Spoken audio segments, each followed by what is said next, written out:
بسم اللہ الرحمن الرحیم۔ السلام علیکم بختاور اسلامک ٹی وی کے معزز ناظرین، امید کرتی ہوں کہ اللہ پاک کے فضل و کرم سے آپ سب خیر و عافیت سے ہوں گے۔ ویڈیو شروع کرنے سے پہلے میری چھوٹی سی آپ سے گزارش ہے کہ ایک بار درود پاک پڑھ کر نبی کریم صلی اللہ علیہ وآلہ وسلم کی خدمت میں پیش کریں۔ میری پیاری بہنوں، یہ رجب کا مہینہ، یہ بہت بابرکت مہینہ ہے، یہ رحمتوں والا مہینہ ہے۔ جتنا بھی ہو سکے ہمیں اس مہینے میں رحمتیں سمیٹ لینا چاہیے۔ جو آج میں عمل لے کے یہ بہت خاص عمل ہے، آپ نے اس کو ضائع نہیں کرنا، ہر حال میں آپ نے توجہ اور یقین کے ساتھ کرنا ہے۔ اگر آپ کسی سے محبت کرتے ہیں اور اسے شادی کرنا چاہتے ہیں تو یہ عمل بہت خاص ہے۔ کوئی بیٹی ہے، بیٹا ہے، بہن ہے، بھائی ہے اور کسی سے محبت کرتا ہے اور آپ اس سے شادی کرنا چاہتے ہیں، مگر وہ کسی صورت میں بھی اس کے گھر والے نہیں مان رہے، جو لڑکا ہے لڑکی ہے وہ نہیں مان رہے، جو کوئی بھی مسئلہ ہے، تو آپ نے اس وظیفے کو آنکھیں بند کر کے کرنا ہے اور یقین کے ساتھ کرنا ہے۔ ویڈیو میں ابھی آپ سے شیئر کروں گی، آپ نے وہ پڑھ کر تصور کر کے جس پہ آپ وہ عمل کر رہے ہیں اس کے ماتھے اور سینے پہ پھونک مارنی ہے، پھر آپ دیکھیں گے کہ اللہ تعالیٰ کیسے اس کے دل میں رحم ڈالتا ہے۔ بس اس وظیفے کے کچھ شرائط ہیں، آپ نے اسی شرائط پہ عمل کرتے ہوئے اس وظیفے کو کرنا ہے۔ میں دعویٰ سے تو یہ نہیں کہہ سکتی، لیکن اللہ تعالیٰ پہ بھروسہ اور یقین کے ساتھ کہتی ہوں انشاءاللہ آپ کو اپنے مقصد میں کامیابی ہوگی، کیونکہ جس بہن نے، بھائی نے، بیٹے نے بھی یہ عمل کیا ہے تو اللہ تعالیٰ نے اس کو کامیابی عطا کی ہے، تو انشاءاللہ تعالیٰ آپ کو بھی کامیابی عطا کرے گا۔ ایک ہی دن میں آپ وظیفے کا اثر خود اپنی آنکھوں سے دیکھیں گے۔ یہ بہت خاص وظیفہ ہے، نہ کھانے کی ضرورت پڑے گی کہ اس کو کیسے کھلائیں، نہ پلانے کی، اسے کوئی مسئلہ ہوگا کہ اس کو کیسے پلائیں، بس صرف آپ نے عمل کرنا ہے۔ جو میں آپ کو الفاظ بتاؤں گی آپ نے 3 مرتبہ پڑھ کر صرف تصور کر کے اس پہ پھونک مارنی ہے۔ بس اس وظیفے کی کچھ شرائط ہیں جو آپ نے ان پر عمل کرنا ہے۔ سب سے پہلی بات تو یہ ہے کہ آپ نے نماز کی پابندی کرنی ہے، اور پھر آپ نے ہر نماز کے بعد 11 مرتبہ کلمہ طیب پڑھنا ہے، اور اس کے بعد آپ نے 11 مرتبہ آپ نے درود ابراہیمی پڑھنا ہے۔ میری پیاری بہنوں، کوشش کریں کہ درود پاک کو اپنی زندگی کا ایک مقصد بنا لیں۔ ہر حال میں آپ درود پاک کو اٹھتے بیٹھتے چلتے پھرتے لازمی پڑھ لیا کریں، کیونکہ درود پاک ایک خاص عبادت ہے۔ کیونکہ کوئی بھی عبادت ہو قبول ہے یا نہیں ہے، اگر ہم نماز پڑھتے ہیں کہ پتہ نہیں قبول ہے نہیں، یا کہ روزے رکھتے ہیں اللہ پاک نے قبول کیا ہے یا نہیں کیے، یا آپ نے وہ حج کیا ہے، عمرہ کیا ہے، پھر اللہ پاک نے پتہ نہیں قبول کیا ہوگا کہ نہیں، لیکن درود پاک ایک ایسی چیز ہے، یہ ایک ایسا عمل ہے جو ہر حال میں قبول ہوتا ہے۔ آپ درود پاک کو جس وقت چاہے مرضی ہے پڑھیں، اسی وقت انشاءاللہ قبول ہوگی آپ کی دعا بھی اور درود پاک بھی۔ نبی کریم صلی اللہ علیہ وآلہ وسلم نے فرمایا کہ ایک شخص نے خواب دیکھا کہ اس کو آقا نبی کریم صلی اللہ علیہ وآلہ وسلم کی زیارت ہوئی ہے، لیکن خواب کے اندر اس نے نبی کریم صلی اللہ علیہ وآلہ وسلم دیکھا کہ نبی کریم صلی اللہ علیہ وسلم اس کے پاس سے گزرے ہیں، مگر نبی کریم صلی اللہ علیہ وسلم نے اس کی طرف نہیں دیکھا۔ اب بھی میں وہ شخص بڑا حیران ہوا اور اس نے نبی کریم صلی اللہ علیہ وسلم سے کہا کہ یا رسول اللہ صلی اللہ علیہ وسلم، میں آپ کا امتی ہوں۔ تو پھر نبی کریم صلی اللہ علیہ وآلہ وسلم نے فرمایا میں تمہیں نہیں جانتا۔ تو پھر اس شخص نے کہا کہ یا رسول اللہ صلی اللہ علیہ وسلم، میں آپ کی امت سے ہوں، آپ کا امتی ہوں۔ پتہ ہے اس کی وجہ کیا تھی؟ اس کے ساتھ ہی نبی کریم صلی اللہ علیہ وسلم نے فرمایا کہ تو مجھ پر درود پاک نہیں پڑھتا، اس لیے میں نے تمہیں نہیں پہچانا۔ جو شخص مجھ پر درود پاک پڑھتا ہے اس پر میری پہچان بہت زیادہ ہوتی ہے اور میری نظر کرم اس پر ہمیشہ رہتی ہے۔ تو پھر وہ شخص جب بیدار ہوا تو اپنے آپ سے عہد کیا کہ میں اب ہمیشہ درود پاک پڑھا کروں گا۔ پھر اس نے کہا کہ اب ہر حال میں درود پاک پڑھوں گا، کبھی بھی میں درود پاک کو نہیں چھوڑوں گا، چاہے کچھ بھی ہو، دن ہو رات ہو، چلتے پھرتے اٹھتے بیٹھتے میں درود پاک کا ورد ہمیشہ کیا کروں گا۔ اس نے درود پاک کو اپنی زندگی کا مقصد بنا لیا۔ کچھ عرصے کے بعد وہ شخص سویا ہوا تھا کہ پھر اس نے نبی کریم صلی اللہ علیہ وسلم کو خواب میں دیکھا۔ جب اس کو نبی کریم صلی اللہ علیہ وسلم کی زیارت ہوئی تو نبی کریم صلی اللہ علیہ وسلم نے فرمایا کہ میں تمہیں جانتا ہوں کہ تم میری امتی ہو، تم مجھ پر درود بھیجتے ہو۔ اور نبی کریم صلی اللہ علیہ وسلم نے ارشاد فرمایا کہ قیامت کے دن میں تیری سفارش بھی کروں گا۔ اس وجہ سے کہ علماء کرام فرماتے ہیں درود پاک پڑھنے کی وجہ سے نبی کریم صلی اللہ علیہ وسلم ہوئے بن گیا۔ کہ میری پیاری بہن، درود پاک ایک ایسی عبادت ہے جو محبتوں کو اکٹھا کرتی ہے، نبی کریم صلی اللہ علیہ وآلہ وسلم کی محبت کو بڑھاتی ہے، کیونکہ دنیا کا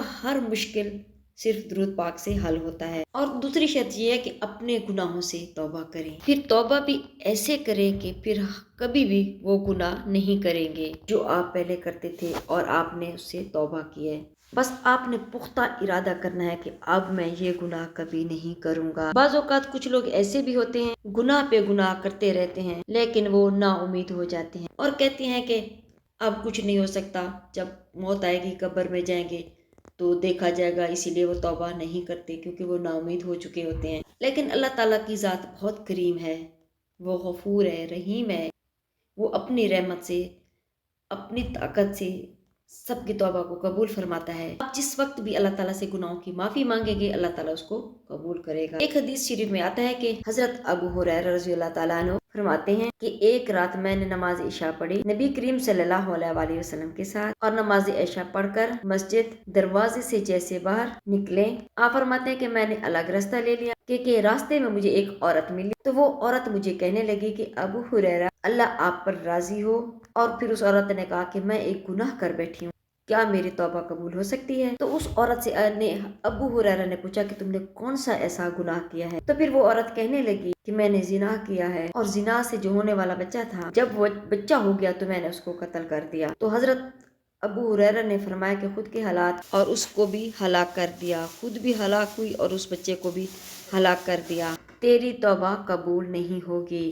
جب آپ نے اسے تو یہ عورت سن کر بے ہوش ہو گئی کہ اب میری توبہ بھی قبول نہیں ہوتی۔ بعد میں حضرت ابو ہریرہ نے اپنے ذہن میں خیال کیا کہ نبی کریم صلی اللہ علیہ وآلہ وسلم ہمارے پاس موجود ہیں، میں جا کر نبی کریم صلی اللہ علیہ وآلہ وسلم سے مسئلہ پوچھتا ہوں، مجھے ایسے فتویٰ اس کو نہیں دینا چاہیے تھا۔ حضرت ابو ہریرہ نبی کریم صلی اللہ علیہ وسلم کے پاس چلے گئے تو وہاں جا کر نبی کریم صلی اللہ علیہ وسلم سے سوال کیا کہ یہ ایک عورت نے مجھے مسئلہ بیان کیا اور اس کا میں نے یہ جواب دیا، تو کیا اس عورت کی توبہ قبول ہو سکتی ہے؟ تو نبی کریم صلی اللہ علیہ وسلم نے فرمایا اے ابو ہریرہ کہ وہ عورت تو ہلاک ہوئی ہے، ابو ہریرہ کیا تو بھی اس عورت کی ہلاکت میں پڑ گیا؟ جب حضرت ابو ہریرہ نے نبی کریم صلی اللہ علیہ وسلم کی یہ بات سنی تو نبی کریم صلی اللہ علیہ وسلم پھر یہ آیت کریمہ پڑھی۔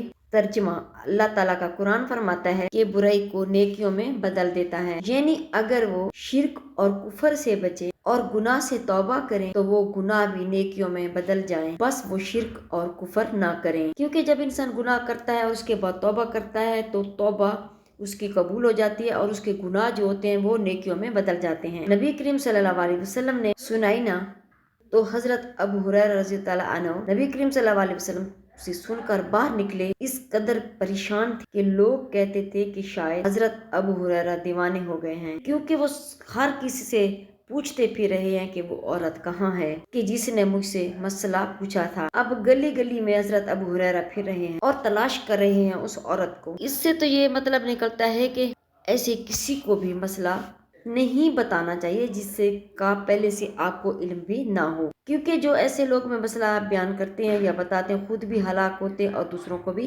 ہلاک کرتے ہیں۔ نبی کریم صلی اللہ علیہ وسلم نے فرمایا ہے کہ جو بھی مسئلہ اس کی پوری تحقیق کر کے پھر اس کو بتایا جائے۔ حضرت ابو ہریرہ تلاش کرتے کرتے اس عورت کو تلاش کر ہی لیا، پھر آپ نے اس عورت سے بات کی اور اس کو مسئلہ بتایا کہ تیری توبہ قبول ہو سکتی ہے، کیونکہ میں نے نبی کریم صلی اللہ علیہ وسلم سے تمہارا مسئلہ پوچھا ہے، مجھے پتہ نہیں تھا۔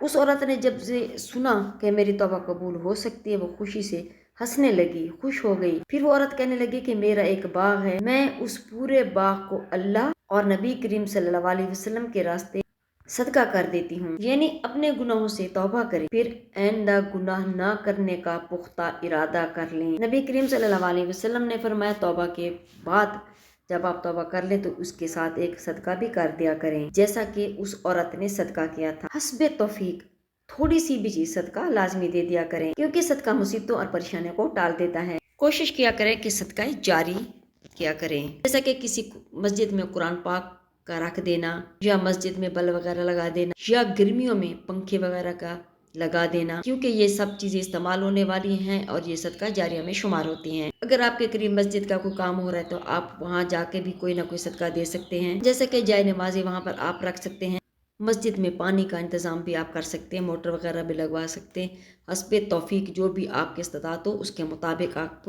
صدقہ دے دیا کریں۔ آپ چلتی ہوں وظیفے کی طرف۔ آپ نے کرنا اس طرح ہے کہ اول آخر 11 مرتبہ درود ابراہیمی پڑھ لینا ہے۔ 21 مرتبہ سورۃ فاتحہ پڑھنی ہے۔